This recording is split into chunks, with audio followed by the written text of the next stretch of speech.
Bom, essa é uma reunião da Sociedade Paulista de Infectologia.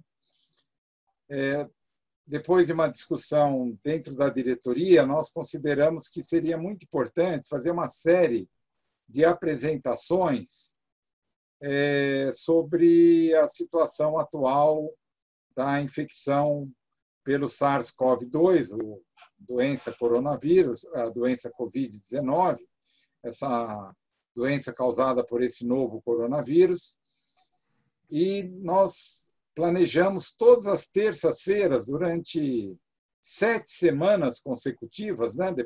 Tivemos a semana passada e temos mais 6 apresentações pela frente.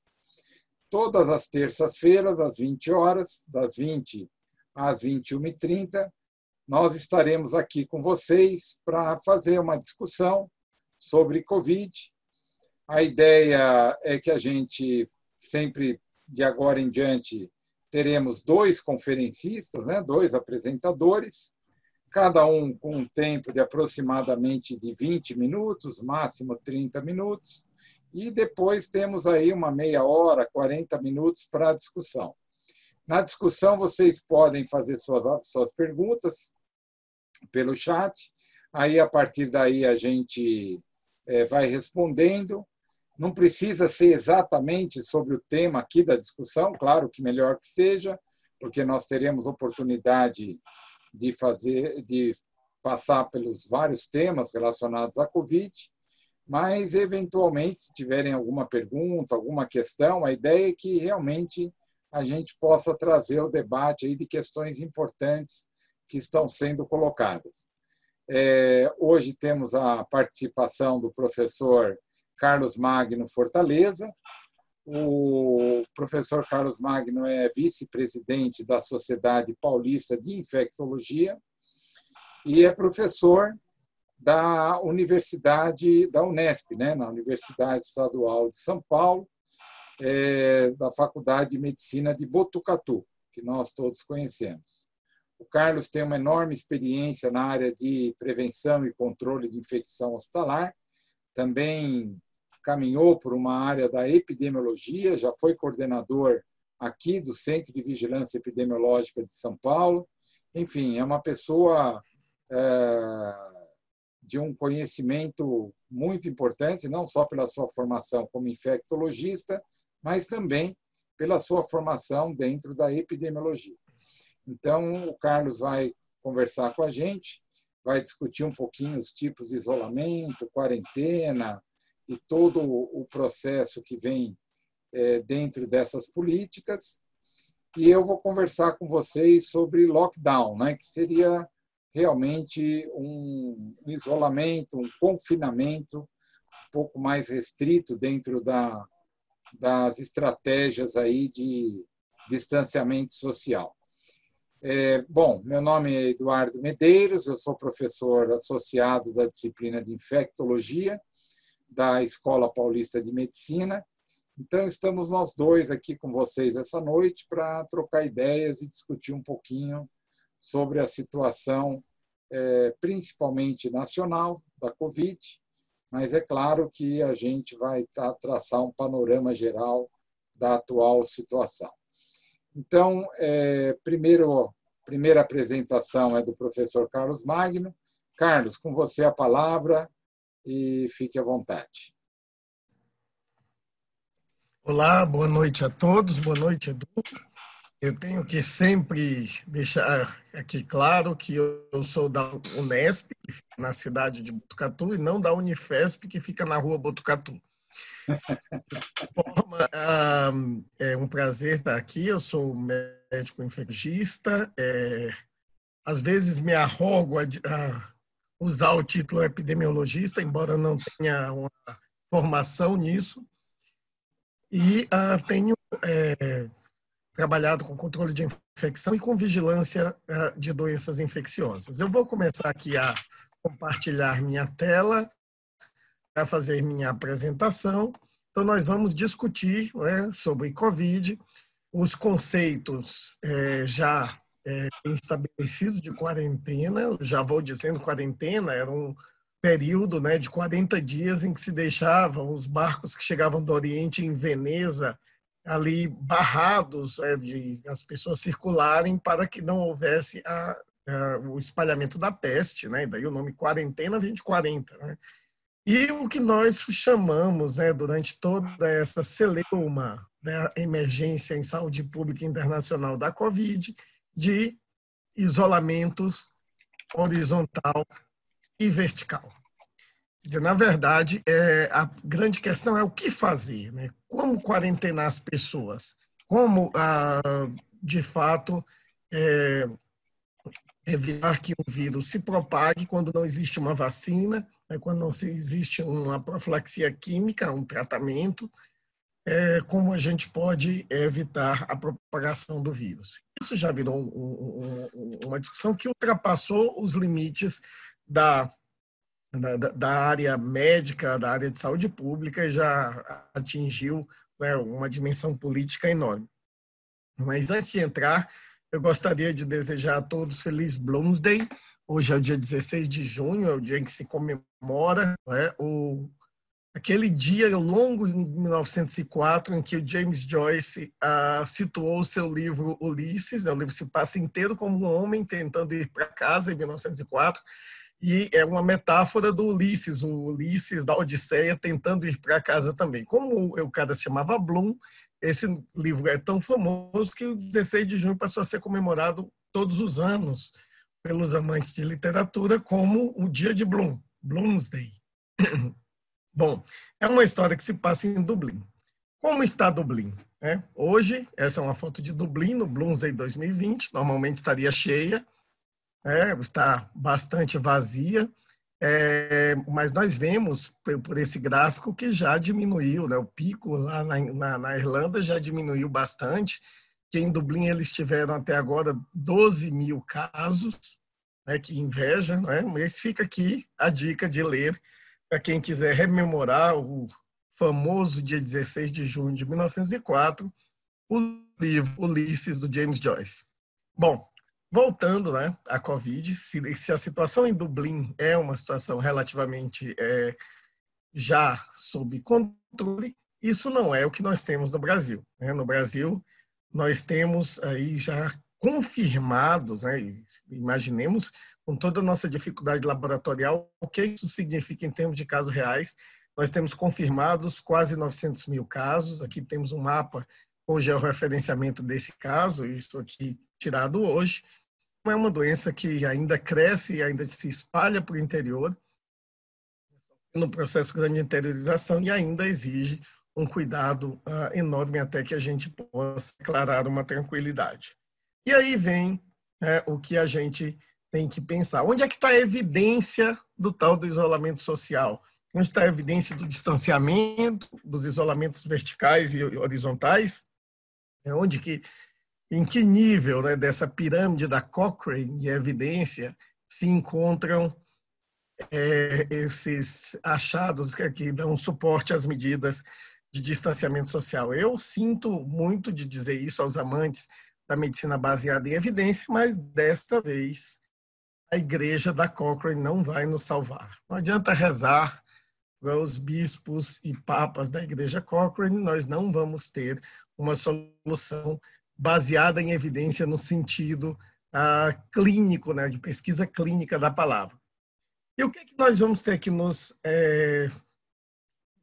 consolar? Com o que se chama de incerteza em medicina. Esse é um capítulo de um livro chamado Filosofia da Medicina, que ele fala o seguinte: você tem a completa ignorância, você tem o completo conhecimento que você nunca vai chegar, o máximo que você vai fazer é reduzir sua incerteza até um estado de conhecimento que, mesmo que fosse o ideal, ainda haveria uma incerteza estatística, quer dizer, um caso é sempre diferente do outro, uma cidade é sempre diferente da outra, e a chamada incerteza epistêmica, aquilo que você não conhece porque você não vai conhecer de fato. É impossível de conhecer. Então, olhando esse slide aqui, a gente fica um pouco mais humilde, né, em dizer, com base no primeiro ensaio clínico, que uma medicação vai salvar o mundo da Covid, né? Então, aceitar a incerteza é algo que nós precisamos fazer, né, e Aceitar a incerteza é um princípio da nossa discussão adiante. Muito bem.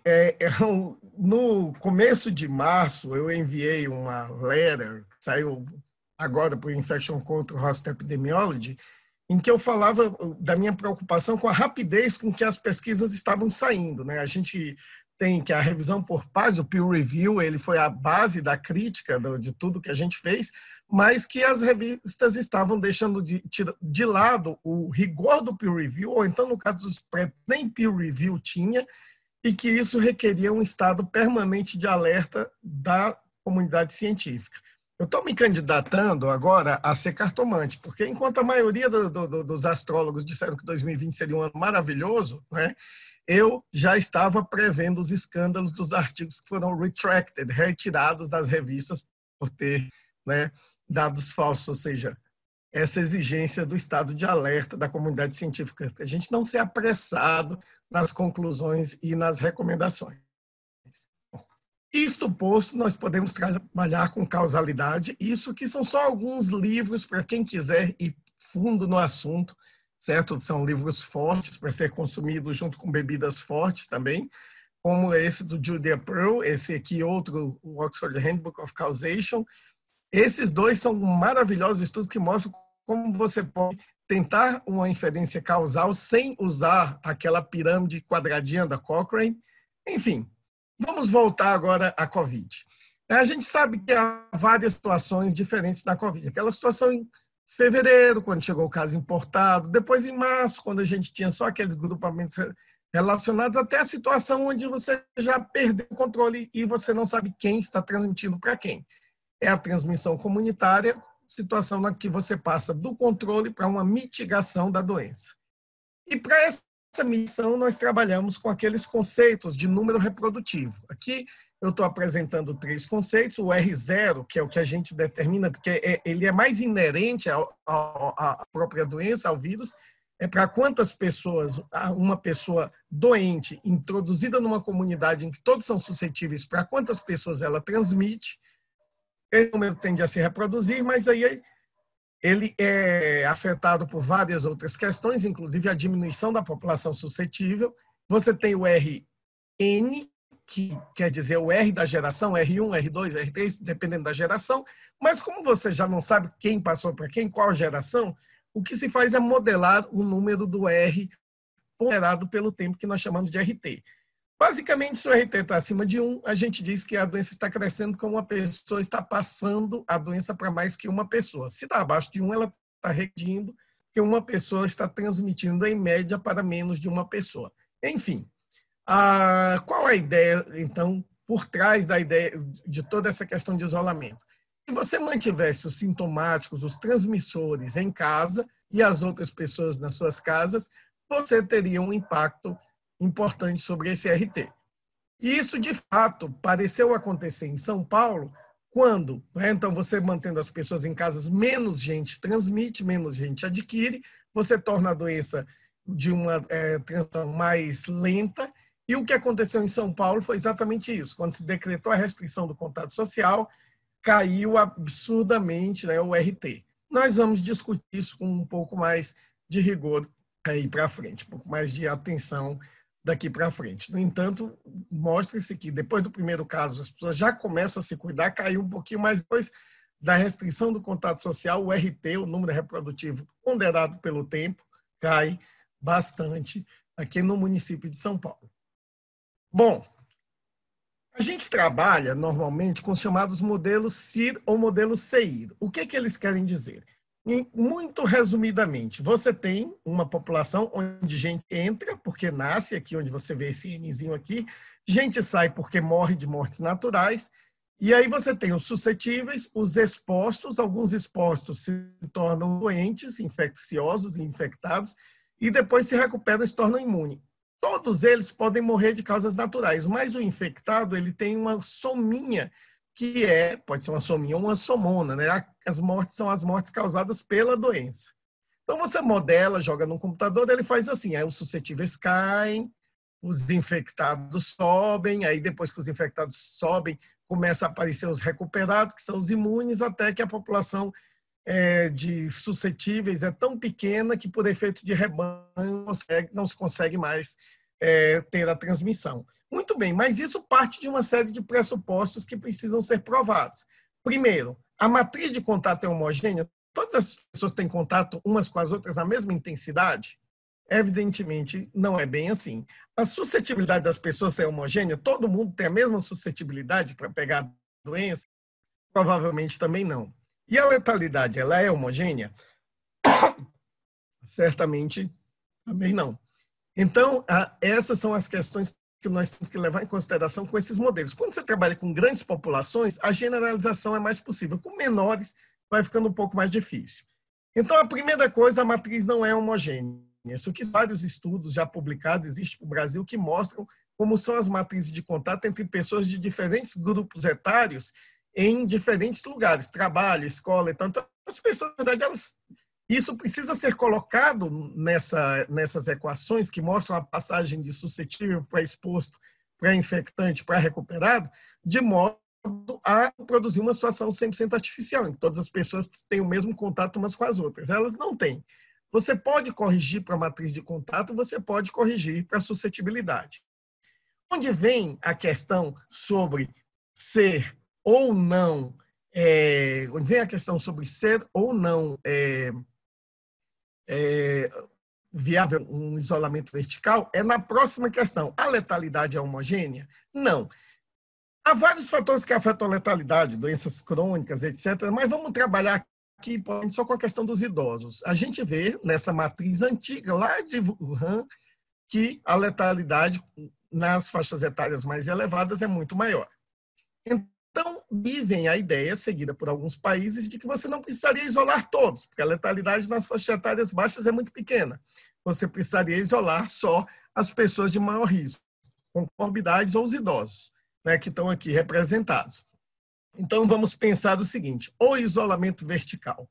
O que é o isolamento vertical? É a ideia de você tirar as pessoas mais suscetíveis, mantê-las isoladas, mas o restante das pessoas, elas poderem circular levemente. Então, o que vai acontecer com as outras pessoas? Aquilo que o modelo CI propõe, quer dizer, os suscetíveis vão cair, aí vem os expostos, os infectados, e no final todos vão ficar imunes, e com isso você protegeu uma população que morreria mais. Então, haveria uma grande quantidade de doentes, se criaria a imunidade de rebanho, porém haveria poucas mortes, porque as pessoas mais suscetíveis elas estariam protegidas. A pergunta é, nós conseguimos, com tanta pressão de transmissão, com tanto vírus circulando, realmente evitar que aqueles idosos, aqueles mais suscetíveis ao óbito, eles realmente não tenham nenhum contato com nenhum desse grupo tão infectado, tão infectante, e mesmo o número de mortes dentro de uma letalidade pequena, se o número de infectado é avassalador, também não será um grande número de mortes. Então, essa é exatamente a questão, e isso foi falado por alguns epidemiologistas, inclusive brasileiros. Então, tem um grupo que fez a modelagem do que aconteceria se nós isolássemos somente os idosos. O que aconteceria é o seguinte, vocês veem essa linha vermelha, é o número de casos em idosos. Então, nós teríamos um número de casos em idosos menor do que na outra população, mas esse número de casos ainda chegaria, no final de contas, no Brasil, a pelo menos 200 mil casos dentro de 150, 180 dias, né, da doença. Em 6 meses da doença, teria cerca de 200 mil idosos infectados.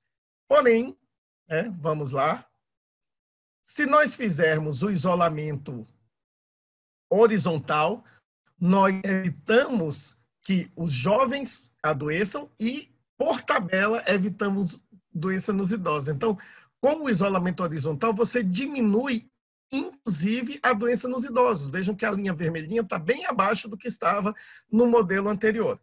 Então, pelo menos já na teoria, né, o isolamento horizontal ele funciona melhor para proteger mesmo os grupos suscetíveis, que eu exemplifiquei com idosos, mas você pode passar para pessoas com comorbidades, eles teriam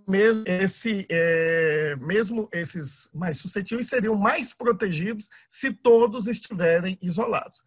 Aí vem a questão econômica, mas nós vamos discutir mochila, adiante, certo? De toda forma, os modelos mostram que o isolamento horizontal protege mais aqueles mais vulneráveis do que isolar somente os próprios vulneráveis. Bom, e o que aconteceu em São Paulo? Então, aqui um dos diversos trabalhos do Júlio Croda, isso aqui não é mais modelagem, isso aqui é o que de fato aconteceu em São Paulo, mas há uma modelagem do que teria ocorrido se não houvesse isolamento. Então, se nós tivéssemos feito um lockdown, um fechamento completo, teríamos um resultado estupendo. Se nós tivéssemos deixado tudo aberto, teríamos tido um colapso da saúde, e o que nós tivemos? Um meio termo. Com o isolamento meio termo, foram reduzidas de maneira importante as mortes. Aqui você tem em vermelho, em linha contínua, as mortes reais e as que poderiam ter sido. Vejam que isso está em uma escala logarítmica. Então, esse crescimento é enorme. E as internações em UTI quase bateram nessa linha aqui cinza, que é a capacidade total de UTI da Grande São Paulo, mas não exauriram essa capacidade e teriam exaurido na linha tracejada preta caso não houvesse nenhuma forma de distanciamento social. Isso até o final de abril. Então, há uma ideia de que sim, funcionou o distanciamento social na Grande São Paulo. E a grande pergunta, e a economia? Bom, aqui nós temos um estudo feito por economistas da Universidade de Copenhague. E eles compararam o que mais se compara hoje em dia, a Suécia e Dinamarca, porque a Suécia optou pelo chamado isolamento vertical e a Dinamarca pelo chamado isolamento horizontal. Logo no início, eu cheguei a participar junto com o Júlio Croda de uma discussão com o pessoal do Ministério da Saúde da Suécia, e eles lembrem que a Suécia tem cidades menores, densidade demográfica pequena, pessoas que não vivem se abraçando, se aglomeram um pouco. Mesmo assim, a quantidade de mortes na Suécia foi muito, muito maior do que na Dinamarca. E o que é pior? O que é pior? Além de reduzir a mortalidade geral, o isolamento horizontal na Dinamarca atenuou o impacto econômico por evitar a transmissão dos jovens para as pessoas de alto risco, diminuindo a carga na saúde. Então, mesmo que tenha havido uma recessão na Dinamarca um pouco pior que na Suécia, ela foi só muito pouco pior, comparado com a quantidade de mortes que foram evitadas pelo isolamento horizontal em se comparado ao isolamento vertical. Então, aqui são dados estudados não por pessoas da área da saúde, mas por economistas, que concluíram que sim, valeu a pena, mesmo economicamente, optar na Dinamarca pelo isolamento horizontal, enquanto o outro país escandinavo, a Suécia, fazia o isolamento vertical. E aqui no Brasil, como é que nós estamos? Isso aqui foi uma modelagem que a gente fez, nosso grupo fez logo no começo da pandemia. Nós estávamos mais interessados com o interiorzão do Brasil, interior profundo. Então, nós sorteamos várias cidades, e o que vocês veem aqui à esquerda é o número de casos por cidade. Cada xizinho, cada simbolinho é uma cidade, mostrando que o número de casos aumenta com a densidade demográfica, mas a mortalidade e a letalidade aumenta com o envelhecimento populacional. Querem saber? Por incrível que pareça, quanto mais profundo se entra no Brasil, mais idosa a população. Sempre digo que Santos é a única exceção a isso, mas, em geral, quanto mais profundo no Brasil, mais idoso, maior letalidade. E vejam que isso é um modelo semelhante ao que a gente discutiu. Outra coisa que nós discutimos, porque é importante que as cidades também precisam ser isoladas umas das outras. Então, com a ajuda de geógrafos da saúde, nós estudamos primeiro em cima de uma base de transmissão do H1N1 em 2009, como se faria a transmissão da COVID, e aí nós criamos uma estrutura de transmissão. Nessa área aqui rosa é uma transmissão por contiguidade, como se fosse um tsunami por vizinhança. Então, ela vai aqui até Santos, até São José dos Campos, até Campinas, mas depois ela dá saltos para grandes rodovias para as grandes cidades. E aí esse artigo, que acabou hoje de ser aceito pela Epidemiology and Infection, ele mostrou, de acordo com cidades que são chamadas capitais regionais, as vermelhas, depois cidades altamente conectadas, depois as cidades menos conectadas e, por fim, as cidades chamadas rurais, que foram acometidas mais precocemente, as cidades que têm mais impacto regional, e depois, mais tardiamente, as cidades com menor conectividade ou cidades rurais.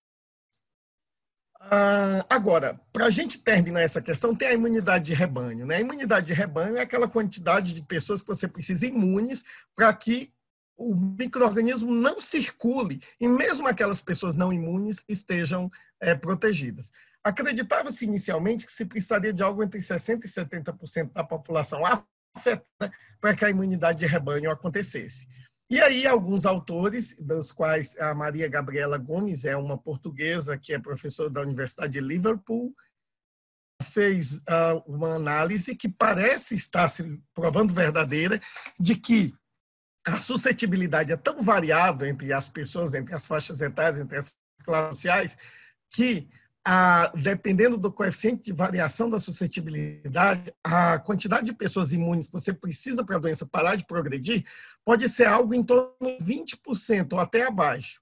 Isso é extremamente coerente com o que se está vendo em cidades como Manaus e Belém, onde a doença parece ter estacionado e começado a regredir, mas onde, quando se faz um inquérito de prevalência de anticorpos, como o do Pedro Halal, se identifica menos que 20% da população com anticorpos. É possível que haja outros anticorpos ou outra imunidade não captada por esses inquéritos, mas também é possível que a variação da transmissibilidade, como aponta a Maria Gabriela Gomes, a variação faça com que uma imunidade de rebanho bem menor do que a que se esperava já seja suficiente para fazer com que o vírus pare de circular.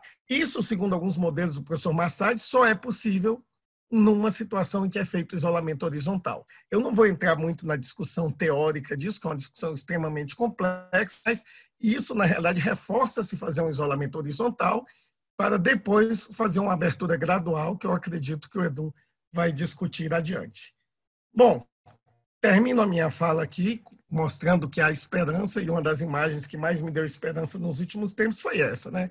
Houve um atrito entre um grupo de pessoas que protestavam na Inglaterra contra o racismo e a extrema-direita racista, e um dos extremistas racistas se feriu e foi socorrido por um negro que estava protestando contra o racismo. Isso mostra que pode haver solidariedade, pode haver um sentimento de bondade ainda, e desejo de fazer o bem para os outros, mesmo que pensem diferente da gente. Então, no momento em que a democracia está tão posta à prova, né, no momento em que as pessoas carregam bastões escrito Rivotril para bater nos outros, é muito bonito ver, né, alguém que foi protestar pela liberdade socorrendo uma pessoa que queria agredi-lo na realidade. Né? É muito alentador. Isso mostra que se a gente pode fazer isso, a gente pode vencer a Covid também. Era isso que eu tinha para falar. Obrigado. Passo a palavra para o Eduardo. Legal, Carlos. Obrigado aí pela participação. Então, vamos falar um pouquinho sobre lockdown, né? Deixa eu entrar aqui.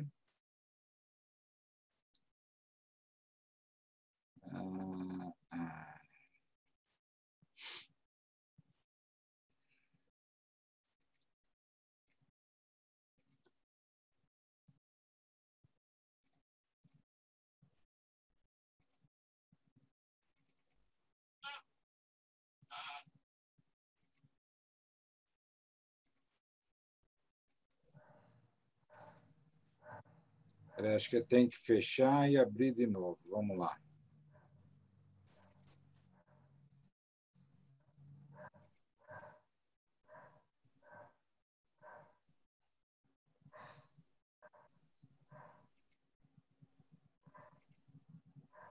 Estão vendo a apresentação?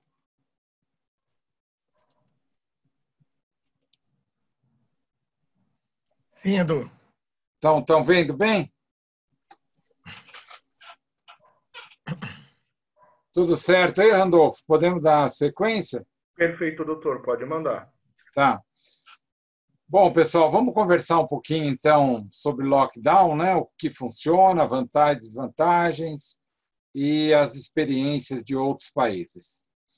Bom, primeiro, só para que a gente se posicione, o Carlos apresentou os dados do boletim epidemiológico. Esse também é o último boletim, que já está um pouquinho atrasado, ele está na 21ª semana, epidemiológica de 2020, e quando você avalia aqui o dia 70 da epidemia, nós já estamos mais além, né, quase um mês depois, mas mostrando que claramente o Brasil já estava se distanciando de outros países que também viveram esse surto ou essa pandemia de Covid.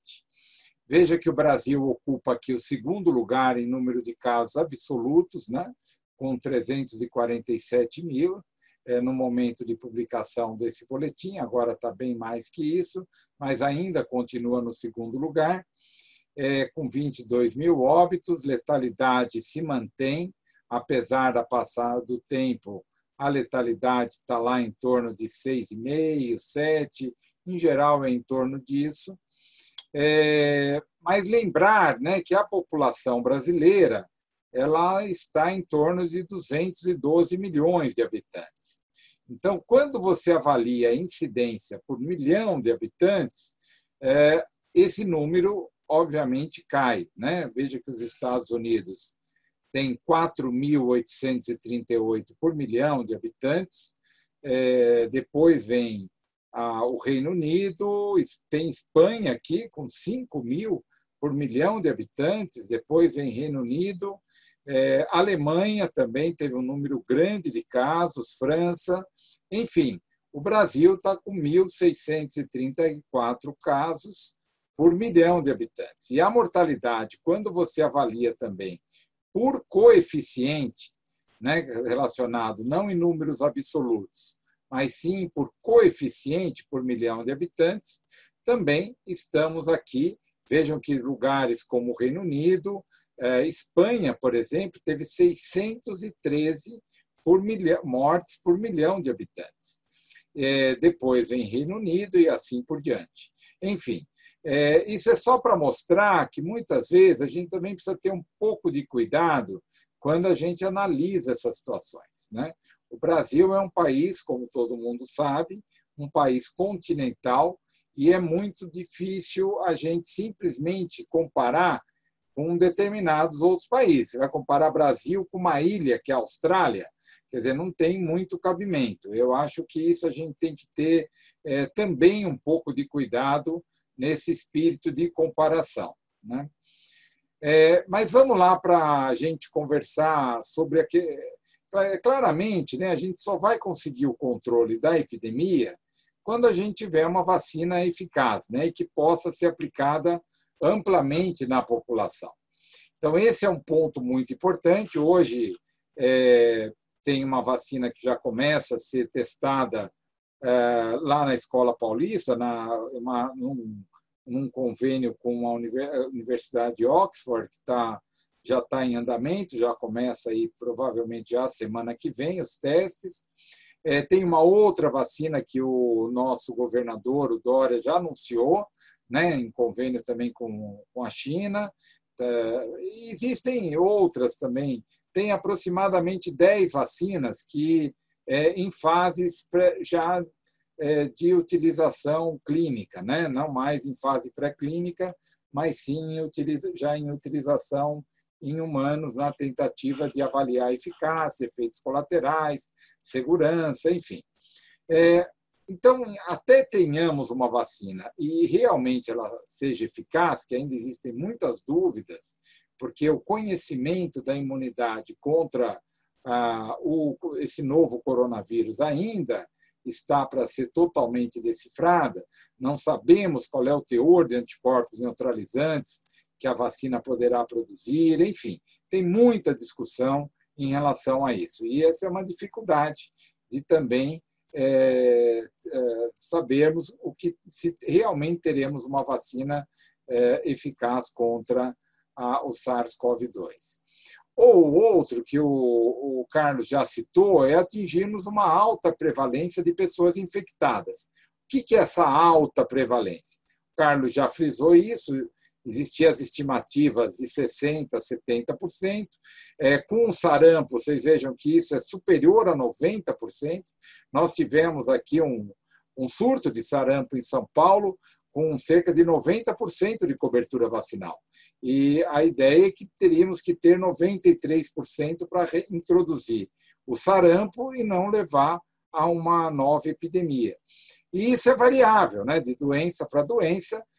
Não sabemos se isso, qual que é esse valor para esse novo coronavírus, se a estimativa dos estudos de 20% a 30% da população é ótimo. Eu acho que provavelmente a gente consiga atingir isso em alguns locais. Por exemplo, tem um estudo recente, né, que não está publicado ainda, mas que já foi noticiado, em banco de sangue no Rio de Janeiro, com taxas superiores a 20% em sorologia. Então, é claro que com todas as dificuldades e com toda a insegurança da sorologia, mas é um dado alentador se a gente realmente conseguir atingir um número menor e essa imunidade coletiva impeça que o surto, ou pelo menos a epidemia, progrida.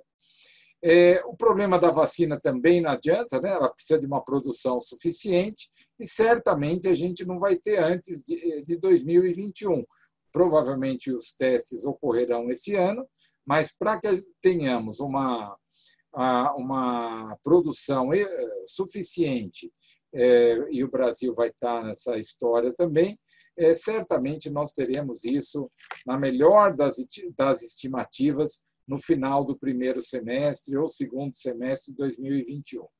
Então, na ausência de uma medicação, de uma vacina eficaz e de uma medicação eficaz também, que pudéssemos utilizar como profilaxia ou mesmo um tratamento precoce, que até o momento nenhuma das drogas tem se mostrado benéficas para essas situações, as medidas de distanciamento social é realmente o que a gente tem em mãos, né?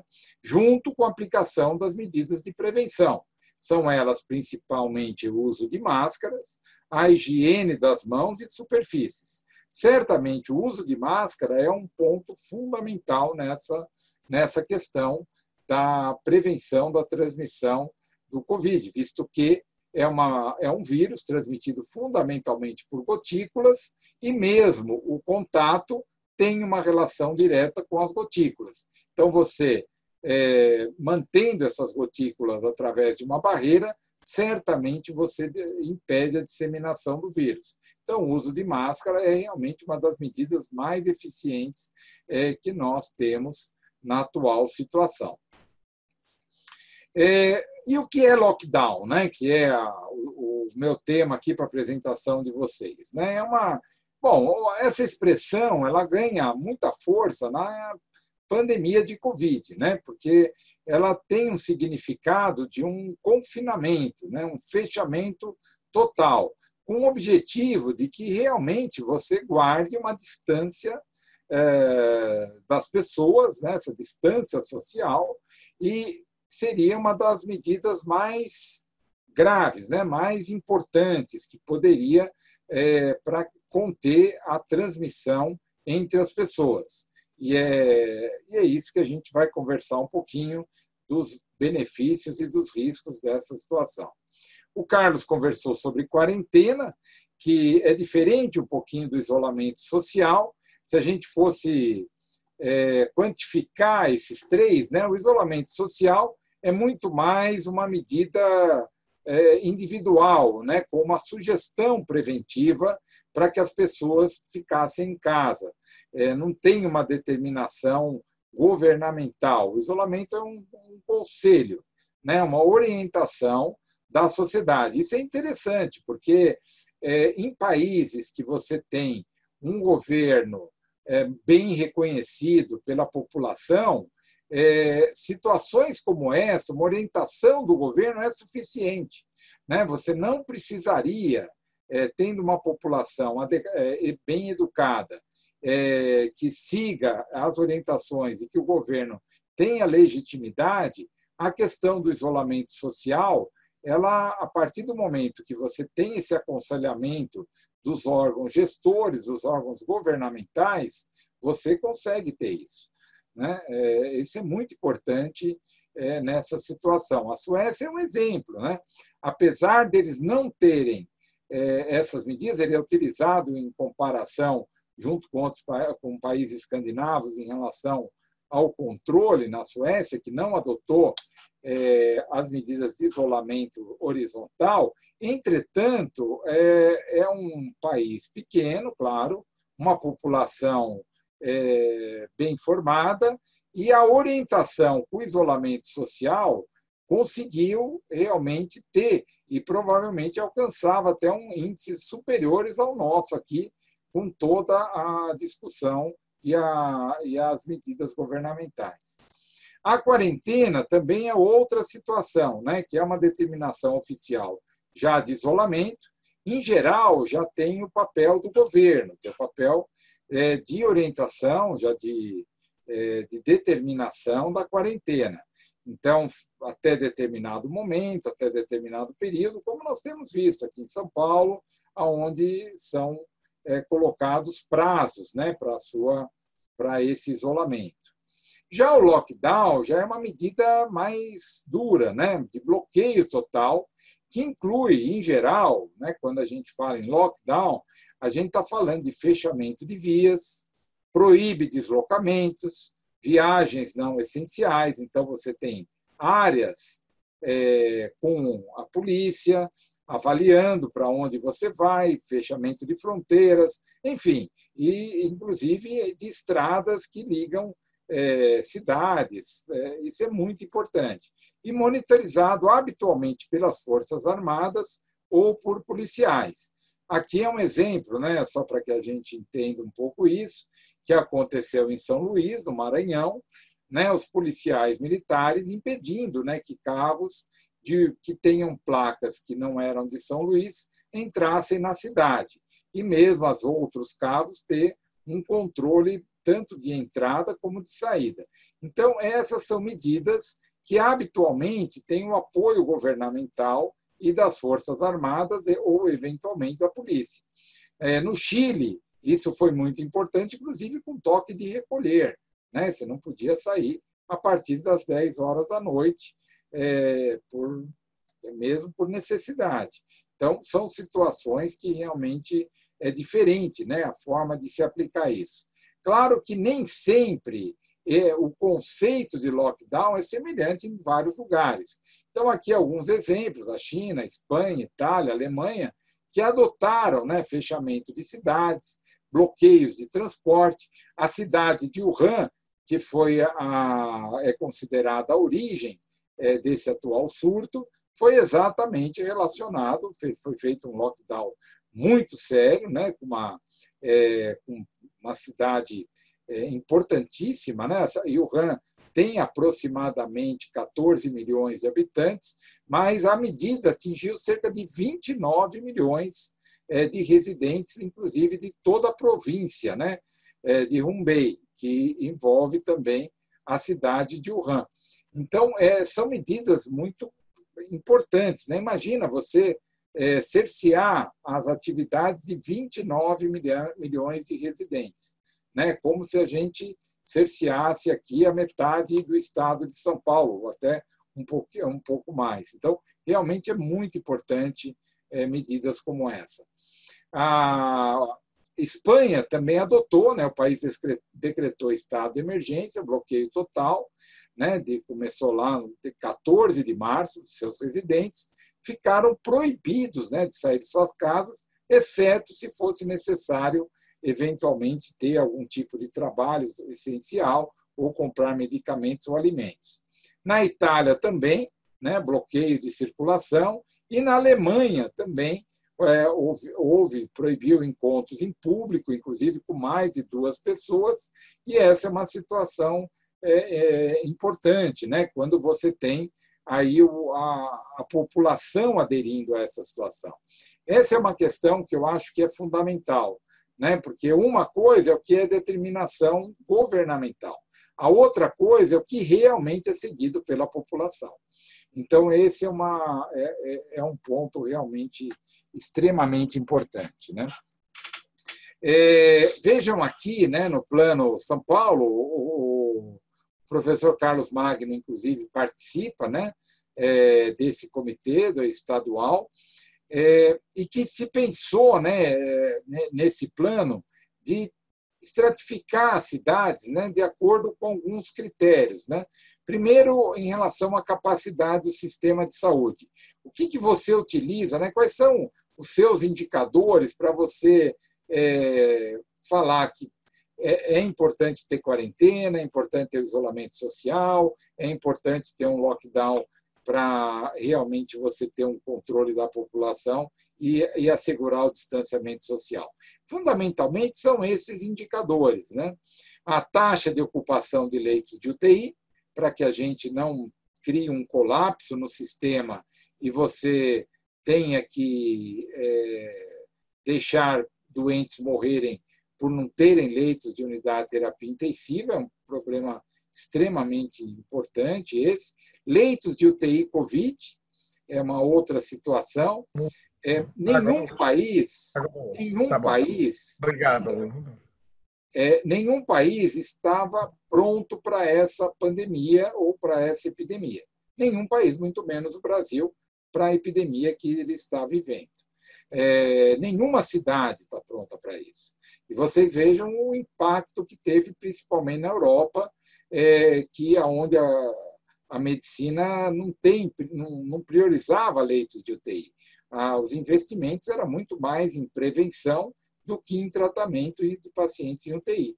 E pegou realmente numa doença que precisa de leitos de UTI e tudo que vocês acompanharam aí pela imprensa nessa situação. E mesmo algumas cidades importantes, a exemplo de Nova York, que também não estava preparada para isso. E se a gente for ver a cidade onde nós estamos, né, São Paulo, também não estava preparado para isso. Então, o número de adaptações nos hospitais, criação de novos leitos, foi uma coisa sensacional, de um lado, né, de organização, de estruturação, que talvez eu acho que poucas cidades tiveram a resposta que teve a cidade de São Paulo e o Estado como um todo, mas principalmente a cidade de São Paulo. A gente vai ver depois, de pronto, mas imaginem o Instituto Central da Faculdade de Medicina da USP, o que fez para que aquele instituto inteiro virasse leitos de Covid. É uma coisa assim, fenomenal, né? Um trabalho de organização e de estruturação que merece um enorme respeito de toda a população, assim como os nossos hospitais, né? Eu vi o que aconteceu com o meu hospital, o Hospital São Paulo, a força de trabalho, né? A união, as estratégias que foram utilizadas para a criação de novos leitos de UTI, contratações de emergência, compras de urgência de respiradores, áreas destinadas das especialidades foram para a criação de unidades de terapia intensiva ou de enfermaria COVID. Então, houve uma união muito grande de toda a instituição para que realmente conseguisse reorganizar essa estrutura. Número de casos, claro, né, isso daqui se reflete diretamente a isso, mas é um indicador muito importante para você saber em que momento você está da epidemia. Número de internações e o número de óbitos, né, que são importantes fatores que estão relacionados a essa situação. E aí, dependendo desses indicadores, você divide as cidades em fases, né? Então, tal cidade está em fase 1, de acordo com as suas características, número de leitos, número de casos, com aqueles indicadores, e vai até de 1 a 5, onde a 5 é uma situação de tranquilidade, onde praticamente você conseguiria ter todo o comércio, shopping, enfim, você ter praticamente uma vida como a que tínhamos anteriormente fora da epidemia. E a fase 1, a mais restritiva, né? Onde praticamente você tem só o setor essencial em funcionamento. E, a partir daí, você teria a classificação de 1 a 5, de acordo com as atividades que você mantém. Foi muito discutível, né? Isso daqui já foi readaptado, reacertado, já foi atualizado, mas quando São Paulo ficou no meio do vermelho aqui, os prefeitos ficaram bravos, né? Todos os prefeitos da região do Grande ABC, Baixada Santista, né? Como é que deixaram São Paulo, que era o maior número de casos, o município, enquanto cidades que até apresentavam indicadores melhores estavam aqui em vermelho. Isso depois foi se rediscutido e hoje a gente já está também, mesmo aqui na cidade de São Paulo, num processo de abertura, né? Que realmente é uma coisa que tem sido muito criticada, talvez pudesse ter esperado um pouco mais. Tivemos aí o feriado, né? A semana passada, aquele feriado, a antecipação dos feriados, poderia ter esperado um pouquinho para que realmente a gente pudesse ter um conforto melhor. Mas, principalmente pelo número de ocupação de leitos de UTI e leitos gerais, como estava diminuindo essa taxa de ocupação, embora o número de casos continuava crescendo, mas como houve uma diminuição do número de internações, houve por bem ser discutido, e a gente sabe que isso é uma pressão muito grande, é muito difícil, porque tem consequências muito sérias, né? Nós estamos há 3 meses desse distanciamento social, e isso leva a um impacto enorme na economia e mesmo, principalmente, na população da periferia, especialmente São Paulo, onde sofre muito com essa situação. Muitos modelos foram feitos, mas eu particularmente gosto muito desse. É um modelo do grupo da Fundação Getúlio Vargas, que é liderado pelo professor Eduardo Massad, que nós conhecemos bem, professor da Universidade de São Paulo, e também da Fundação Getúlio Vargas, e que estimava, né, que quando você tinha, o Carlos já apresentou para vocês, um R0 de 3,5, isso é uma pessoa doente, transmitido para 3,5, a gente teria aqui essa curva vermelha com uma progressão muito importante do número de casos de Covid. E quando a gente chegasse numa situação que esse valor fosse pelo menos a metade disso, né, 1,75, você teria um melhor controle, né, em relação ao número de casos e, consequentemente, você poderia trabalhar melhor, inclusive o sistema de saúde, para receber esses casos. A ideia, né, que o controle da epidemia, particularmente em São Paulo, né, certamente, se a gente não atingir através de um distanciamento social, a gente não consegue realmente ter alguma situação que a gente possa pensar em relaxamento dessa quarentena. Nesse mesmo estudo do Eduardo Massad, vejam bem, estando num distanciamento social em torno de 50%, que agora provavelmente vai cair isso, né? Mas até a semana passada a gente estava ao redor disso, 48, 47, estava ao redor disso. A gente teria, né, se a gente fosse pensar isso em termos de Brasil como um todo, provavelmente a gente teria uma queda progressiva do número de casos e estaria chegando a um processo de rediscutir um relaxamento da quarentena e um retorno das atividades presenciais, até pensando em escola, lá para final de agosto, início de setembro, que a gente poderia já começar um planejamento para o retorno das atividades presenciais. E isso é muito importante, porque sem escola funcionando, os pais não conseguem trabalhar também. Quer dizer, você abrir as atividades na indústria, no comércio, sem abrir a escola, onde os pais vão deixar os filhos nas creches, nas escolas, principalmente os filhos menores? Não tem onde deixar os seus filhos. Vão deixar em casa?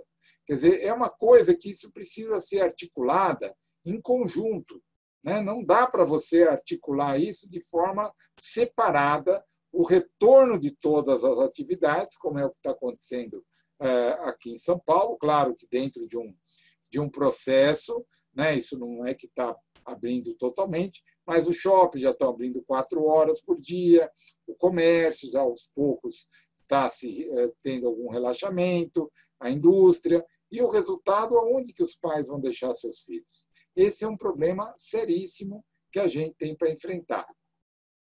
Algumas experiências, né, essa é uma publicação do Lancet, mostrando que nem sempre o lockdown, quando a gente começa a ver os efeitos deletérios, né, de uma medida como o lockdown, é muito importante a gente analisar. Na Índia, por exemplo, foi o maior bloqueio conhecido pela população, né, pela população da Índia. E o lockdown levou a um êxodo em massa de trabalhadores, principalmente imigrantes, né?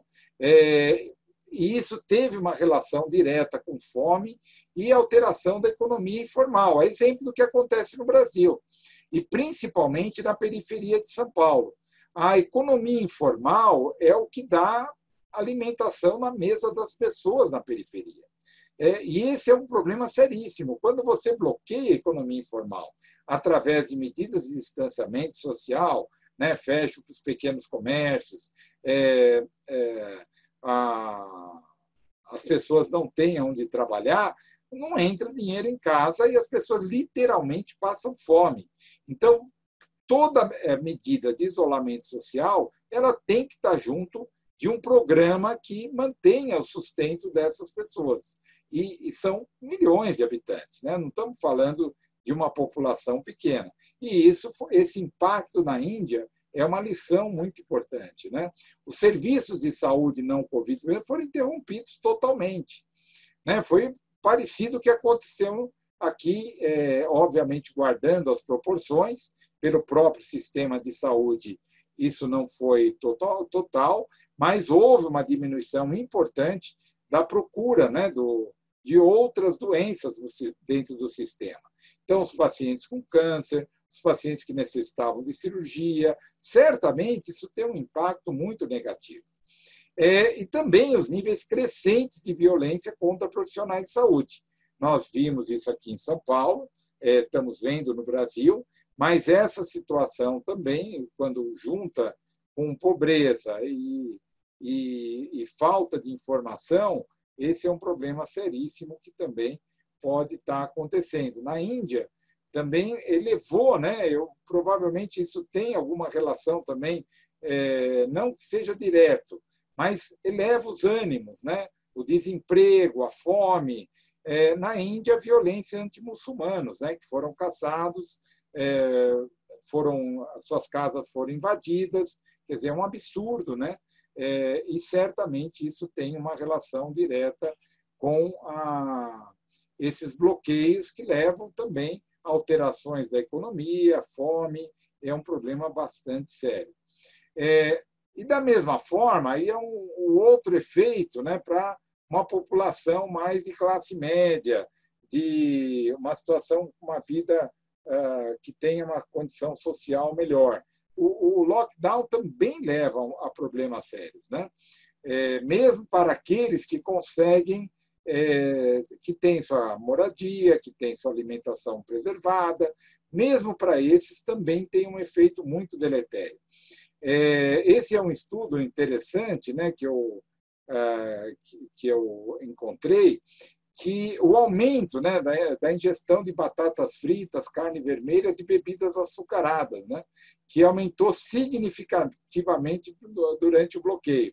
Eram crianças e adolescentes com obesidade, participantes do estudo, mostrava que o gasto com atividades esportivas, claro que diminui, né, os clubes estão fechados, as praças estão fechadas, os locais são proibitivos, tempo de sono aumentou, e o tempo, obviamente, de televisão e celular também aumentou cerca de 5 horas por dia, né? Então, um impacto muito importante também para nossas vidas,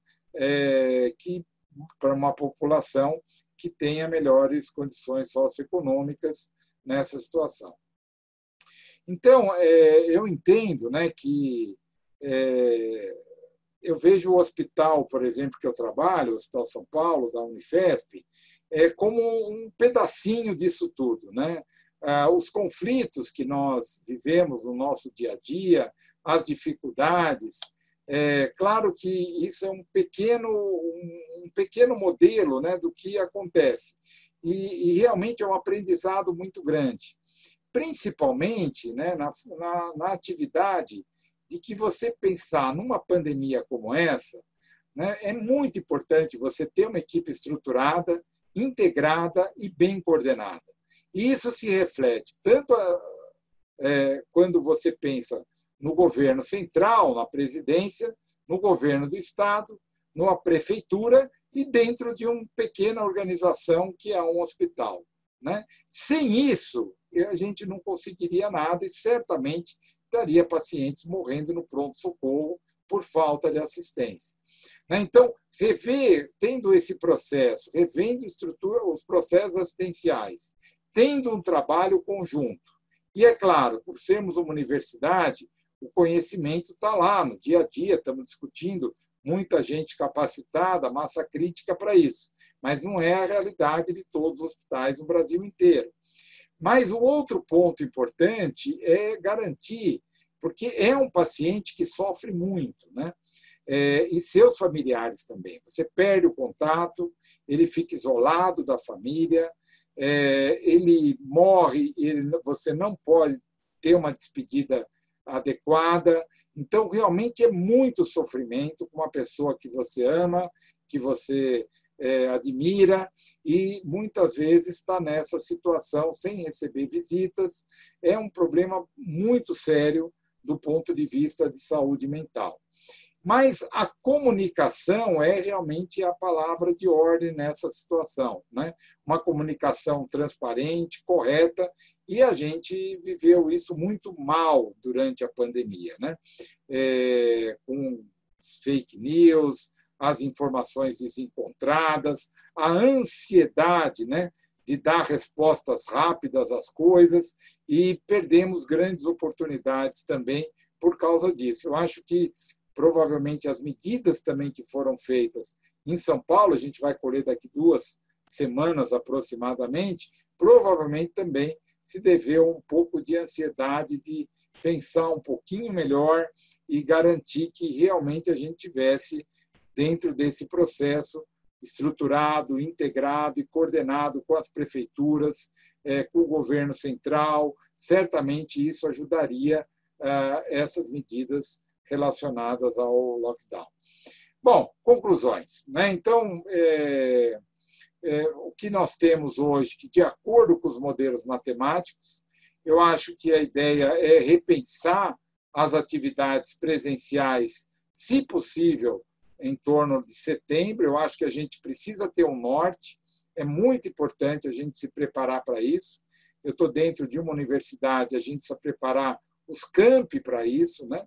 A gente estava vivendo uma outra situação, com banheiros quebrados, sem pia adequada, sem lavatório adequado, álcool gel, nem pensar lá no Campo São Paulo, que tem a medicina, as áreas da saúde, é uma coisa, mas vai para os outros campos para ver qual é o nível de organização em segurança, de você ter áreas sinalizadas. Então, eu acho que a gente sai mais forte dessa pandemia com essa melhoria da estrutura. E o mês de agosto poderá ser utilizado como acolhimento e treinamento. Lembrar que as crianças e adolescentes é muito importante isso, né? Após um período longo de afastamento da escola, porque isso não foi férias, né? É um afastamento, né? Então, tem o retrocesso educacional, perda do vínculo com a escola, aumento da taxa de evasão. Isso é um ponto muito importante, né? E precisamos estar atentos aos problemas emocionais e psicológicos, porque esse é o efeito adverso do lockdown ou mesmo das quarentenas e do distanciamento social. Emocionais e psicológicos que podem agravar, né, violência, tanto dentro como fora do domicílio, automutilação e mesmo suicídio. Então, o retorno disso tem que ser muito bem trabalhado, além da perda, né, de muitos entes queridos na epidemia, né? Todo mundo conhece um amigo, um vizinho, alguém conhecido que morreu, né? Se não um familiar, né? Além do desemprego de famílias e sérias dificuldades econômicas. É isso que a gente vai estar encontrando na saída da quarentena e do lockdown na periferia, principalmente São Paulo, onde esse impacto é mais significativo. Então, o lockdown ele é deletério, né? A saúde física e mental. Porém, pode ser inevitável, né? Principalmente quando o sistema de saúde não consegue dar mais assistência digna e segura. Principalmente quando as taxas de ocupação de UTI estão superiores a 90%, que isso é lotação absoluta quando a gente pensa em UTI. E a gente tem que estar, né, fortalecendo a comunicação, sempre transparente e objetiva, com a população, que é o melhor caminho. É isso que a gente espera dos nossos gestores, né, que você tenha uma comunicação transparente e objetiva. Então, era isso que eu tinha para apresentar para vocês. E aí vamos ver as perguntas aí que as pessoas possam ter.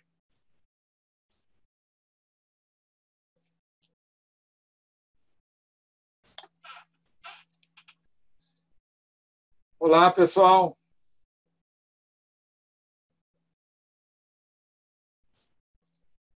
Olá. Boa noite, doutor. Não estão ouvindo? Eu acho que o doutor Carlos está voltando. Ah, tá. Ok. Eu estou aqui. Acho que os demais não falam, não é, Ronaldo? Só não, vem. Perfeito. Não, perfeito que vocês não estavam ouvindo. Ok. A Thaís está aí também? Oi, Thaís. Eu estou, Edu. Eu estou aqui. Ah, que bom, Thaís. Legal, que bom. Bom, a gente tem bastante questões aqui. Thaís, fique à vontade para entrar no debate aí. Legal. Então, Carlos, olha, tem uma questão para definir a transmissão comunitária. É necessário ter um determinado número de casos?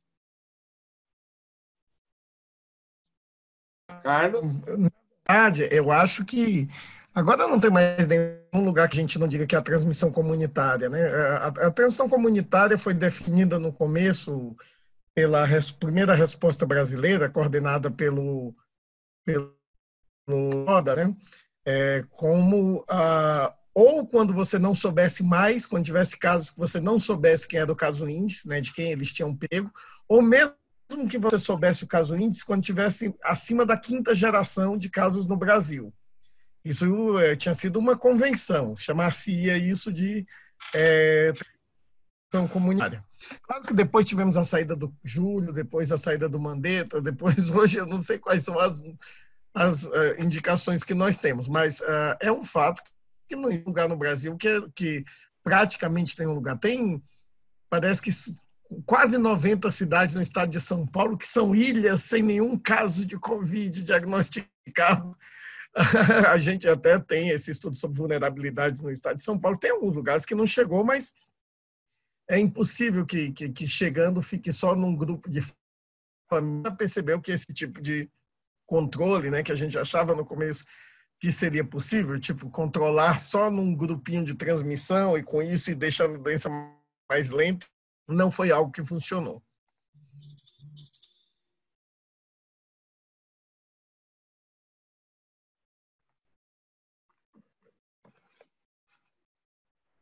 Doutor Eduardo, o senhor está mudo. Eu pensei que era meu problema. Não, sou eu. Da Roberta Chiavon, parabéns pelas apresentações. Qual a opinião de vocês quanto à expansão da epidemia com abertura parcial das atividades na capital para as próximas semanas? Então, eu já coloquei na minha apresentação, Carlos, o que você acha, qual a sua opinião sobre essa abertura que está ocorrendo? Olha, eu sou membro do grupo de contingência do Estado, então eu fui estive entre as primeiras pessoas para quem esse plano foi apresentado. Eu, o professor Esper, o professor Luiz Fernando Aranha, né, e outras pessoas, e nós podemos intervir em algumas questões, principalmente em relação aos pesos de cada um daqueles itens. Eu confesso que na primeira semana eu fiquei com um frio terrível na barriga com essa questão de abrir. Eu achava que poderíamos ter deixado para abrir um pouco mais tarde. Mas havia já bastante evidência de que, até com pesquisas de opinião, que a população ia sair nas ruas independente de abrir ou não. Aí, o que aconteceu agora, depois de 15 dias, é que muitos municípios ali, que muitos lugares que o Eduardo mostrou como amarelos, como a minha região aqui, ficaram laranja. Presidente Prudente, Ribeirão Preto e Barretos ficaram vermelhos. Então, eu percebi que o instrumento proposto, ele é capaz de propor abrir mais, mas é capaz de propor fechar mais. Isso me deu mais confiança no instrumento. Quer dizer, um instrumento, ele tem acurácia suficiente para detectar onde pode abrir um pouco mais e onde pode fechar um pouco mais. Agora, uma coisa é o instrumento, outra é como é que politicamente se vai negociar esse fechamento. Aqui na minha cidade está super terrível, porque, por exemplo, quando você passa do amarelo para o laranja, tem que fechar os restaurantes. Os restaurantes tinham recontratado os funcionários, 15 dias depois agora tem que mandar embora de novo, certo? E eles estão fazendo uma bagunça, um barulho como era de se esperar. Imagine Prudente, que passou do amarelo para o vermelho. Né? Então, de fato, eu acredito que sim. Há a possibilidade de São Paulo voltar a crescer. São Paulo, pelos dados que nos passam, está com o número de internações estável há umas semanas, não aumenta o número de internações, que é um indicador muito mais confiável do que o número de casos confirmados, que o número de casos confirmados aumenta com a capacidade diagnóstica. Mas é possível, sim, que com essa abertura aumentem os casos. Aí o que vai acontecer? O indicador vai voltar a apontar para o vermelho e São Paulo vai ter que fechar de novo. Esse tipo de ajuste fino, se for bem feito, funcionará bem. Carlos, tem umas perguntas, eu estou juntando as duas aqui, porque tem o question, né, e tem o chat. Né? Então, tem pessoas que perguntam num, perguntam no outro, eu estou tentando juntar aqui. Vamos lá. O que você acha que São Paulo... Claro que nós temos aí, né? Você pega o estado de São Paulo, temos o quê? 46 milhões de habitantes, aproximadamente, né? 50 milhões de habitantes hoje. No geral, onde está o nosso R0 hoje? Né? Ou o RT? Qual seria a estimativa hoje para a capital de São Paulo, que é um centro importante, ou mesmo você tem visto algum estudo nesse sentido? Hoje, qual seria a nossa taxa de transmissão?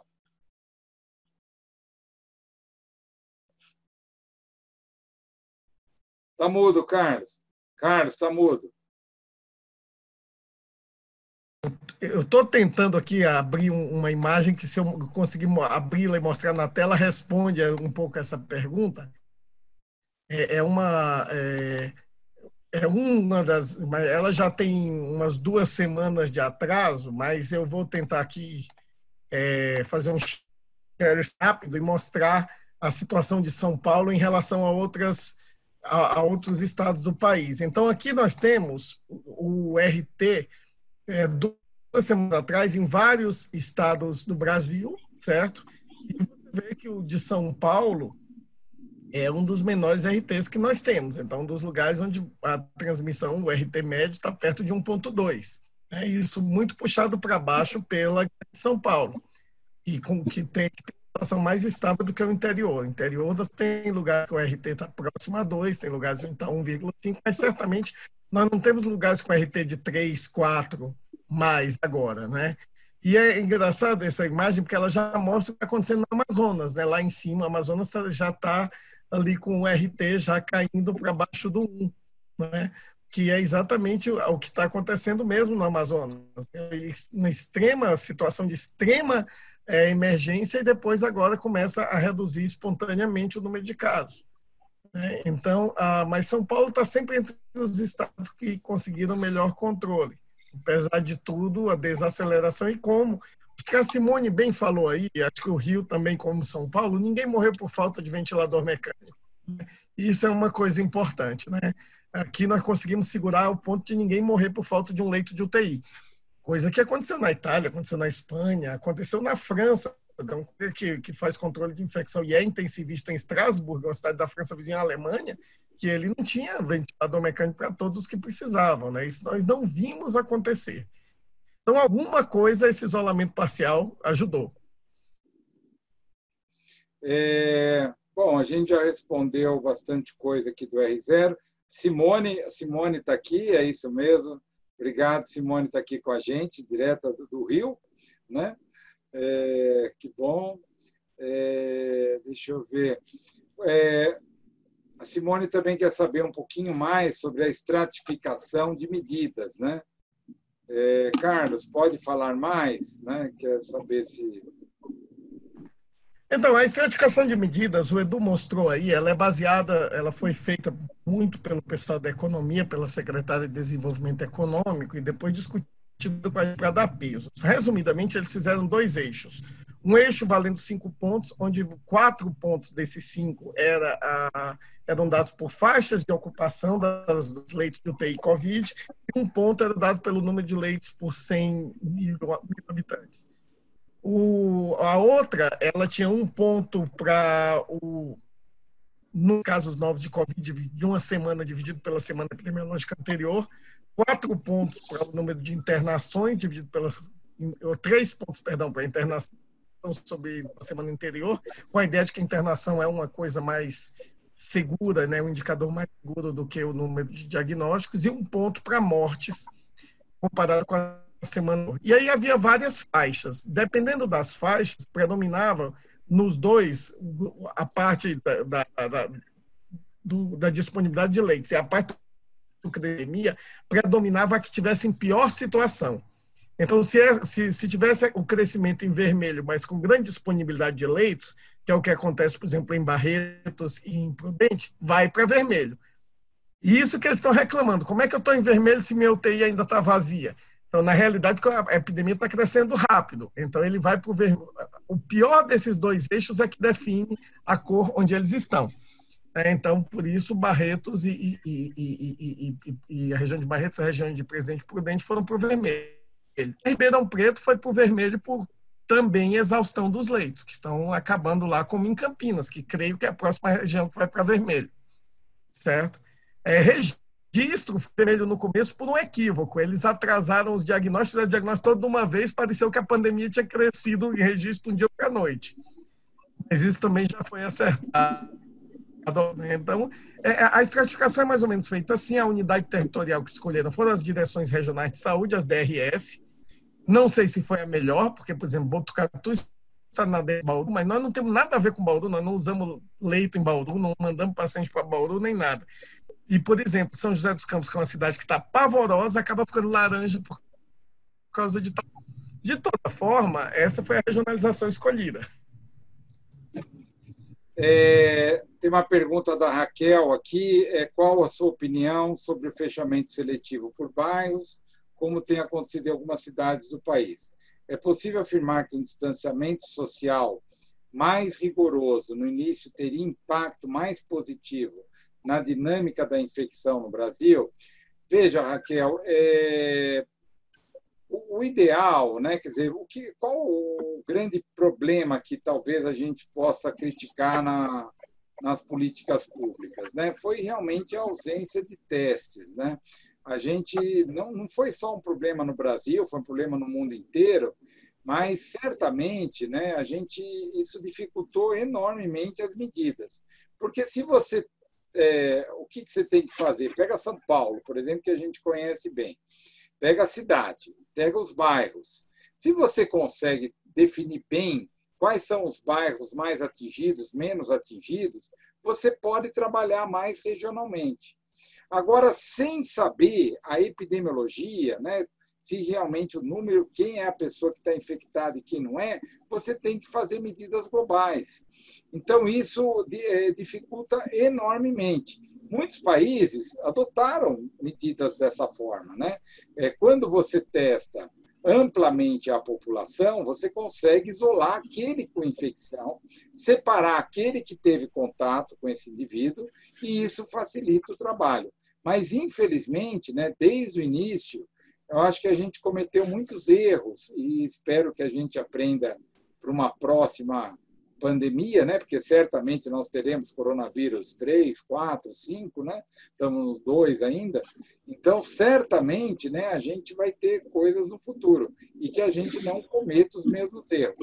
Já tivemos a experiência da influenza H1N1, 2009, e cometemos os mesmos erros, né? Você colher o material, esperar 7, 10 dias, porque foi para uma instituição de referência que tem toda a qualidade do mundo para realizar o exame, só que não tem operacionalização para uma pandemia. O resultado é que isso invalidava, você não conseguia ter nem resultado. Imagina você dentro de um hospital querendo fazer coortes de pessoas infectadas, é impossível se você não tem o resultado dos testes. Então, esses foram erros, né, que certamente a gente poderia ter evitado. Nós tínhamos uma rede enorme, que é a rede de avaliação de viremia, né, do HIV, que você poderia utilizar, e isso ficou sem utilizar e se contou com grandes instituições e, consequentemente, não deu conta de responder às nossas demandas, além da falta em si dos reagentes e tudo mais. Então, essa é uma questão, né, que, certamente, para você individualizar bairros, locais e casas, o ideal é que realmente você tenha uma forma de testar essas pessoas. E aí, quando eu falo teste aqui, seria fazer diagnóstico, né, o PCR, para que realmente você consiga individualizar. Bom, teve alguns aqui que foram contemplados. Deixa eu ver aqui. Carlos, tem um artigo do New England sobre modelos, diz que são errados, mais úteis. Isso significa que modelos são bons, mas precisamos levar em conta a factibilidade na vida real. Isso fui eu que escrevi, Edu. Fui eu que escrevi isso aí. Esse é um artigo, o Wrong But Useful. Né? Então, exatamente. No modelo fica bonito. Mas você sabe que esse Wrong But Useful é antigo. Eu preciso dizer que ele vem do tempo do Copérnico. Quando Copérnico ele escreveu que a Terra girava ao redor do Sol, ele morreu antes de publicar isso. Aí o ajudante dele começou com medo de ser queimado na fogueira e falou assim, olha, na verdade todo o Sol gira ao redor da Terra, mas se você imaginar como se a Terra girasse ao redor do Sol, você prevê melhor os eclipses, prevê melhor os cometas, então é a mesma coisa. O modelo é assim, talvez ele não seja verdadeiro, mas se você pensar como ele, você consegue prevenir coisas.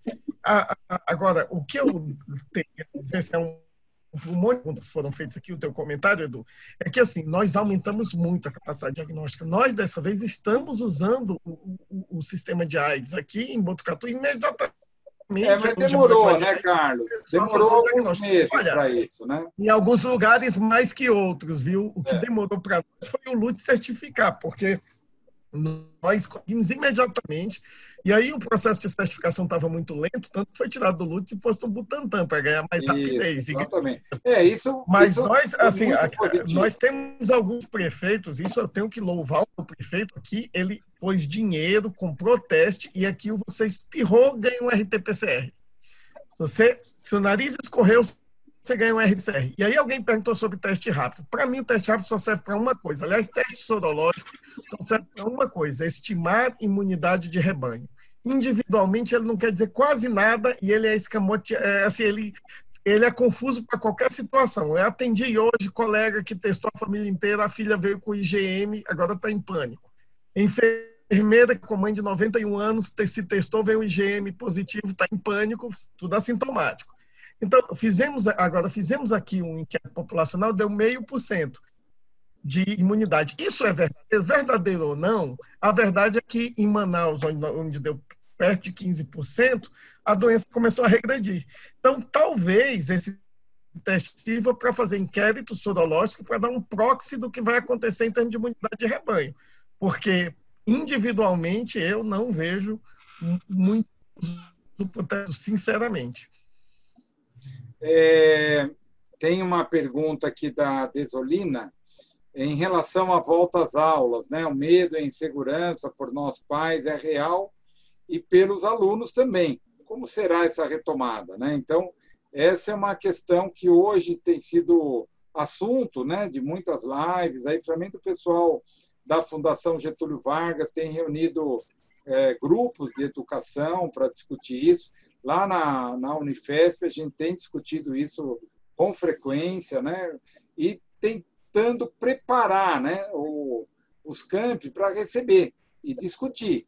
Né? Precisamos nos reunir com frequência para conversar sobre isso, para dar segurança para os alunos que estão chegando. Certamente, né, quer dizer, não teremos mais aquele ambiente de como tínhamos antes, pré-pandemia. Né? Isso acabou. Né? Certamente, esse ano, próximo, a gente vai ter medidas para realmente evitar a contaminação. Isso significa investimento em reformas, utilização de lavatórios, controle mais rigoroso dos alunos, triagem.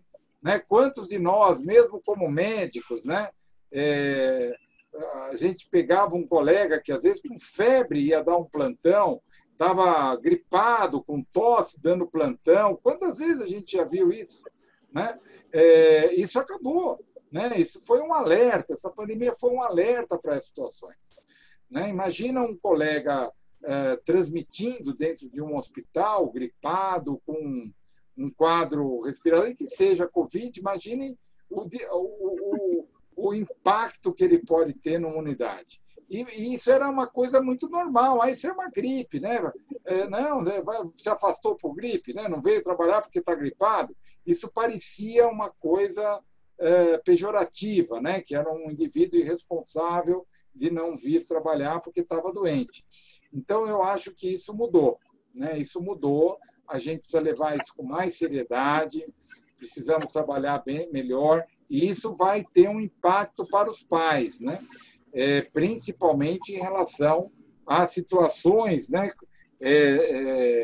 No dia a dia, dentro das escolas, de uma melhor orientação. Então, vai precisar, eventualmente, ter uma enfermeira, eventualmente, dependendo do tamanho da escola, um local onde esse aluno que esteja doente fique em observação até o pai chegar. Enfim, você vai precisar criar uma estrutura melhor dentro do local, mesmo a utilização de máscara. Né? Como é que você vai fazer isso com alunos pequenos? Não dá para usar máscara com alunos pequenos. Né? Tem uma questão da idade, qual é a idade que se libera, mas isso em adulto dá, mas em criança isso é muito difícil. Então, a gente tem um longo caminho aí para se preparar para essa situação. É uma diferente, né? É uma situação hoje que certamente será diferente do que foi pré-epidemia. Muitos elogios, viu, Carlos? Temos ainda mais de 200 pessoas participando, né? Chegamos a 300 e poucas durante as apresentações. Isso é legal, né? Porque aonde que numa terça-noite a gente conseguiria reunir tanta gente aí discutindo, fazendo perguntas, né? Eu acho que é um ganho. Resposta: 16 de junho num pub irlandês. Se você fosse no Finnegan's, ou você fosse no antigo All Black, ou se você fosse em algum outro pub irlandês, tem várias pessoas comemorando o Bloomsday. Então, você tem o lugar ideal para se fazer uma palestra dessa. Mas agora, falando sério, Edu, eu quero te provocar. Outro dia, o chefe da Vigilância Epidemiológica da Suécia apareceu fazendo meia-culpa, né? Dizendo que, se ele tivesse revisto, ele teria feito um pouco mais parecido com a Dinamarca. Então, eu acho que a Suécia é um exemplo de um fracasso total. Assim, ela tem uma ação que é ajudada pela natureza do povo, né?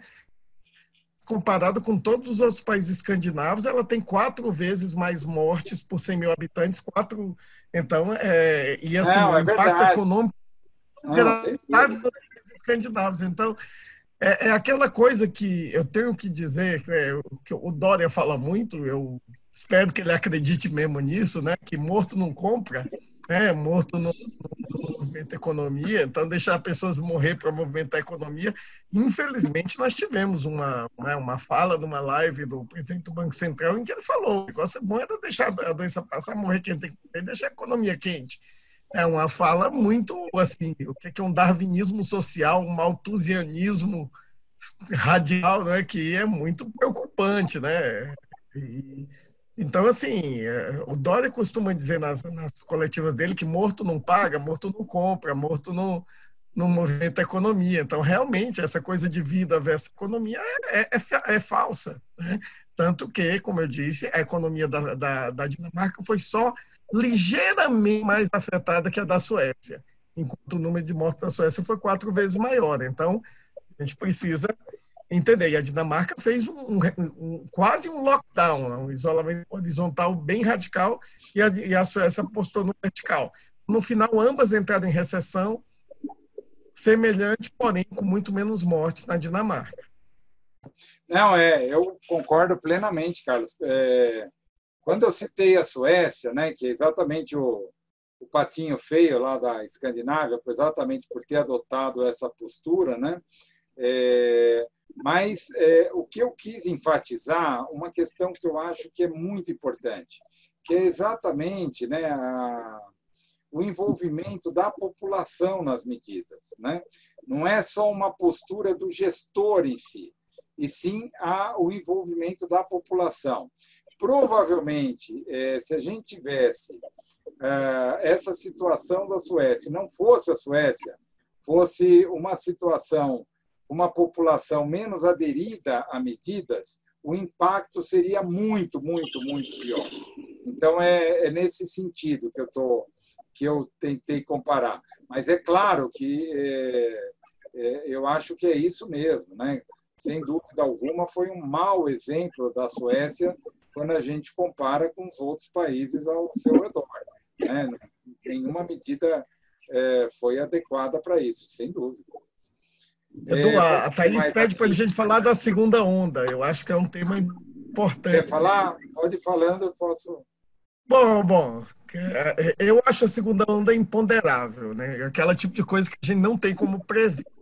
Ninguém em 1918, perdão, preveria a segunda onda em 1919. E nós não temos como prever. Agora, eu acredito que, eu tinha respondido antes para a Thaís, que assim, expor muita gente agora para ter muita gente imune não é uma medida acertada, porque primeiro nós não sabemos exatamente o que é o passaporte de imunidade, né? Até hoje não é muito claro. E segundo, porque é uma coisa arriscada. O que eu espero é que os países agora cooperem com uma vigilância de alta sensibilidade para, se vier uma segunda onda, ela apareça mais com a SARS do que com o Covid agora, ou seja, ela consiga ser contida por um acordo de mobilidade entre os países, uma vigilância sensível, um isolamento dos casos e por uma vacina, que eu tenho uma esperança enorme que até o final do ano que vem a gente tenha alguma vacina já produzida em larga escala, dada a velocidade, né? O Edu falou de um ensaio clínico, tem outro que o Butantan está entrando, né, também, então nós já temos 2 ensaios clínicos que vão ser iniciados no Brasil, e é importante que sejam iniciados agora, porque ensaio clínico de vacina é o seguinte: quando ele pode ser medido como desfecho a produção de anticorpos neutralizantes ou a ocorrência da doença. O desfecho bom é a ocorrência da doença, mas para a doença ocorrer, ela tem que estar circulando. Então, você tem que fazer o ensaio clínico quando a doença está circulando na região. Então, agora é o momento do ensaio clínico de vacina, e eu acho importantíssimo essas 2 vacinas agora, e com a rapidez dos desfechos, é possível que em 3 a 6 meses nós já tenhamos boa resposta de um ensaio de fase 3, e aí teremos o primeiro semestre do ano que vem para organizar a produção em larga escala dessa vacina. Legal. Bom, eu acho que a maioria da parte dos temas aqui da apresentação foram respondidos. O Valdez está nos ouvindo aqui também. Valdez, legal, um abraço para você, apoiando a ideia aí de ter utilizado a rede de HIV que poderia ter sido melhor utilizada. Mas tem uma pergunta aqui que hoje foi um auê danado, né? Que foi esse estudo que eu ainda não peguei o artigo completo para ler, né? Mas já tem algumas conclusões da questão do uso da dexametasona, né, em pacientes internados por Covid. Então, apareceu essa pergunta aqui. Eu vou só fazer um comentário, o Carlos continua. Eu acho que a gente precisa ser muito cuidadoso, né, para a gente não cair no mesmo erro que a gente caiu já com outras drogas, né? O maior exemplo foi a hidroxicloroquina, né? E tantas outras, mas a gente precisa ter bastante cuidado. Aparentemente, é um estudo bem interessante. A gente ainda não tem, eu não li, pelo menos, não tive acesso ainda ao artigo total, mas conheço o estudo e parece ser bem interessante. Estudo grande, né, envolvendo 4.000 e poucas pessoas, um estudo randomizado que utiliza 6 miligramas da dexametasona uma vez ao dia por 10 dias. Isso aparentemente diminuiu a chance do paciente ventilar, ir para ventilação mecânica, aquele paciente mais grave, ou mesmo de redução de mortes. Então, não mudou a história do paciente que não necessitava de fração inspirada de oxigênio. Mas, enfim, corticoide vai e vem, né? A gente que em sepse, isso desde a década de 90, os trabalhos já mostravam a eficácia do corticoide, depois saiu, depois voltou, depois saiu. Aí se viu que realmente tinha alguns pacientes específicos que o corticoide era benéfico. Mas não é nenhuma droga milagrosa, então muito cuidado, né? Muito cuidado, mas certamente dá uma luz no túnel aí para a conduta do paciente mais grave. Não sei o que o Carlos acha sobre isso, alguma orientação?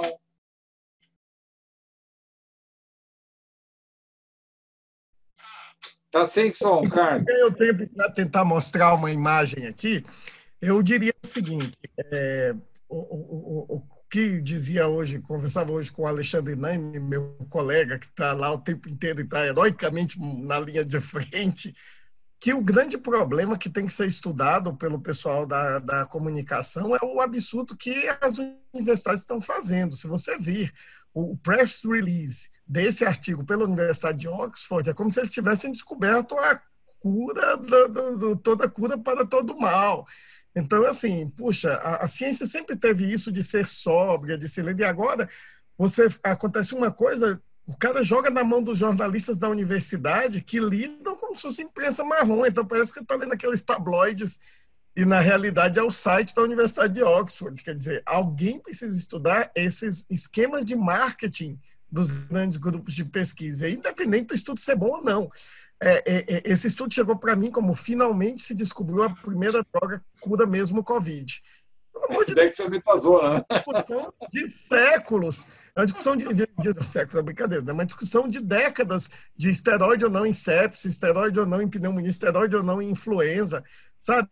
Essa é uma coisa assim. Bom, eu estava tentando abrir aqui o WhatsApp para mostrar uma imagem muito legal que me mandaram, que é a figura brasileira, a família brasileira depois do tratamento do Covid. São aqueles quadros do boteco, todo mundo gordão assim, tanto tomar esteroide, né? Todo mundo bem. Legal. Mas enfim, nada gordofóbico, mas é uma questão de assim, é óbvio que todos nós torcemos, se for verdade, eu que fui uma pessoa que apanhou bastante quando começou a usar esteroide e meningite, né? Os velhos quase me estraçalharam que a gente usava esteroide para meningite. Imagina usar esteroide para doença infecciosa. Depois existe esteroide em sepse, quando veio o Surviving Sepsis, determinou a dose de esteroide. Aí eu sou super a favor de que o esteroide funcione. Agora, o que nós temos é um trabalho único, uma evidência muito limitada, que precisa ser revista, tem a vantagem de ser uma evidência confiável, ninguém comprou dados de ninguém para depois dizer, desculpa, comprei dados falsos, né? Então, tem essa questão da confiabilidade, mas como eu disse, assim, olha, sinceramente, eu não acho que a religião Cochrane vai nos salvar dessa vez, não. O que vai nos salvar é o exercício racional da crítica, né? Criticar todas as metodologias, e o que sobrar é o que funciona bem para a Covid. Só para comentar aqui, a Terezinha fez um comentário, né? A própria Sociedade Infecto assim decretou, né? O que a gente está comentando. Mas veja, Terezinha, aqui a gente está num grupo de debates, né? E é isso que enriquece a gente. A gente teve muitos problemas, né? Teve muitas questões envolvidas em polêmicas, e eu acho que é isso que nos enriquece, né? A gente discutir, procurar ter outras opiniões, mas certamente, né, a gente precisa realmente ter muito cuidado e conter um pouquinho a ansiedade, né? Muitas vezes a gente fica muito ansioso porque a gente quer resposta para as coisas, né? Todos nós, né, diante de um paciente grave, de um paciente que não está evoluindo bem, a gente eventualmente até arrisca, né?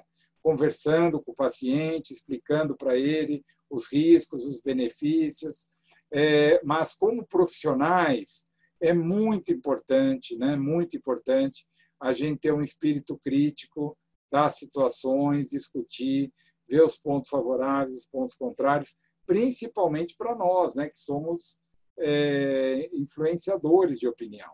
Então, é muito interessante a gente sempre estar nos debates e conversando, né? Eu não sei se a Thaís quer fazer algum comentário, né? Edu, eu posso só complementar você com uma coisinha? Claro, Logo falar claro. aqui. Estou tagarela demais, mas só para dizer o seguinte: a gente tem que saber o que é questão de pesquisa e o que a gente está pesquisando. Quando você vai pesquisar cloroquina, a hidroxicloroquina, ela melhora, diminui a letalidade de pacientes comparado com placebo? Essa é a pergunta. Nenhum estudo a hidroxicloroquina controla a Covid melhor que o distanciamento social? Quer dizer, a gente fica tirando conclusões de estudos que não existem, nem podem ser feitos. Como é que você pode comparar a hidroxicloroquina com isolamento social? Certo?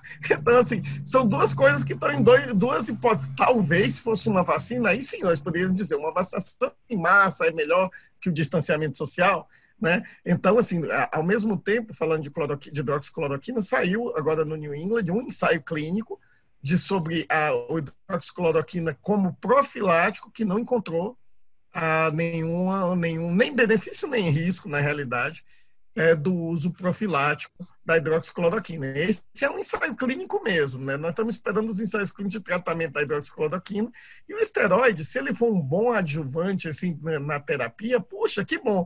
Mas a Universidade de Oxford dizer que finalmente encontrou a primeira medicação que funciona para a Covid é um pouco de exagero de marketing. É um pouco exagero, sem dúvida. Thaís! Oi, gente.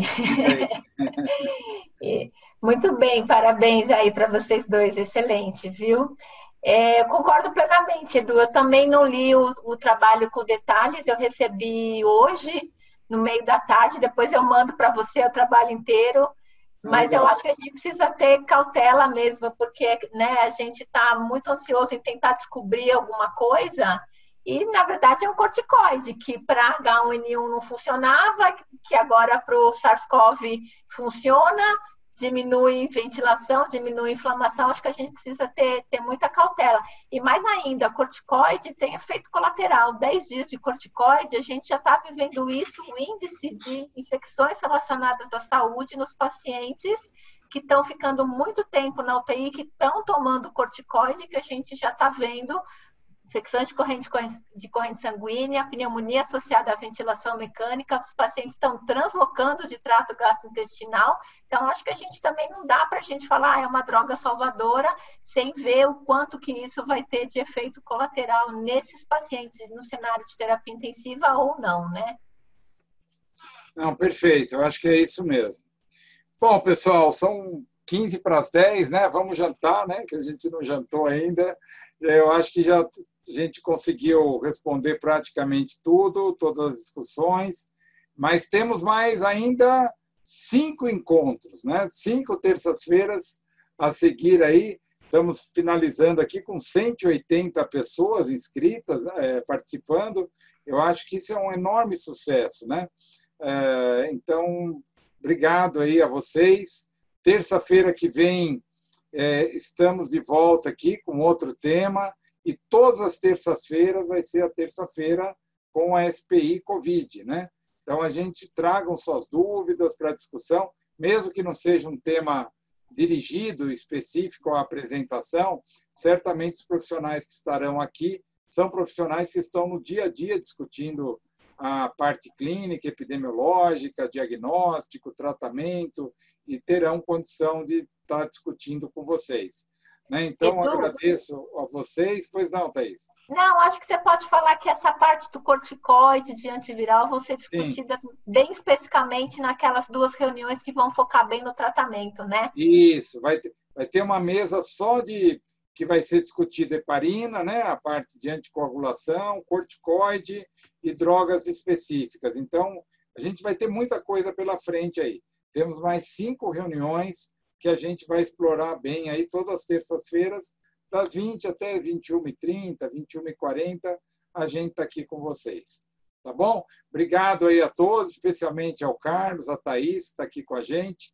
E ótimo, e parabéns aí a todo mundo que ficou até agora aí a participação. Muito obrigado.